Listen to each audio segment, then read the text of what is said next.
Nalampasan ni Stephen Curry ang pinagsamang milestone nina Magic Johnson at John Stockton. Ang bagong tagumpay na ito ay patuloy na nagpapatunay kung bakit si Stephen Curry ay tinaguri ang pinakamahusay na point guard sa kasaysayan ng NBA. Bago pumasok si Stephen Curry sa NBA, dalawang point guard ang palaging nasa usapan bilang pinakamahusay sa kasaysayan ng NBA.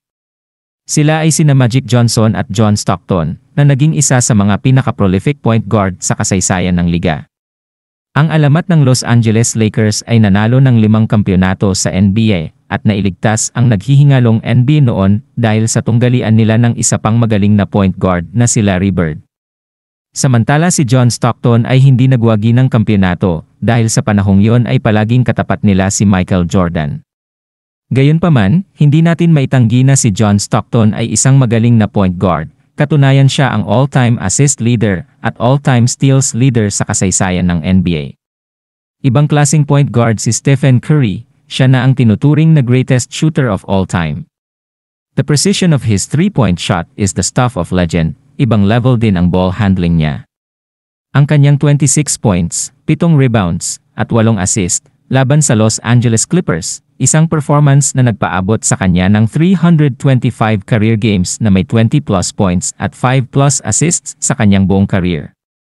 Nanalagpasan ang pinagsamang stats sa parehas na kategorya ni Magic Johnson at John Stockton na mayroon lamang 280 na 25+ points at 5+ na assist.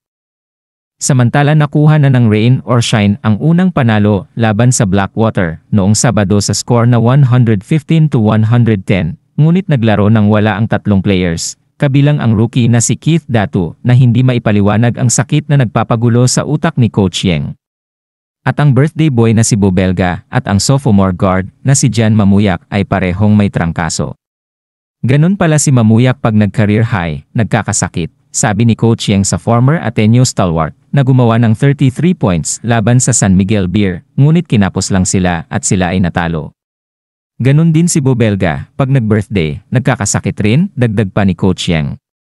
Ngunit ang ikinababahala ni Coach Yeng ay ang sitwasyon ng 6 foot, 8 inches na si Kit Datu. Matapos ang kanyang debut game laban sa Meralco, ang number 4 pick sa huling PB Rookie Draft ay hindi pa nakakapaglaro muli dahil sa sinabi ng koponan na mataas ang kanyang uric acid. Ngunit hindi bumubuti ang kanyang kondisyon. Sa practice okay naman siya, pero pagdating ng game day, nagkakasakit siya, sabi ni Coach Yeng.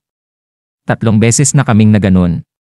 Sa tinagal-tagal ko sa basketball wala pa akong nakitang ganun, na pag-practice okay ka, pero pag game na nagkakasakit ka. Iminungkahi pa ni Coach Yeng na sumasailalim si Kit Datu sa isang ritual ng Filipino sa panghuhula. Pinapatawas na nga namin, iba kamay kumukulam sa kanya, dagdag ni Coach Yeng.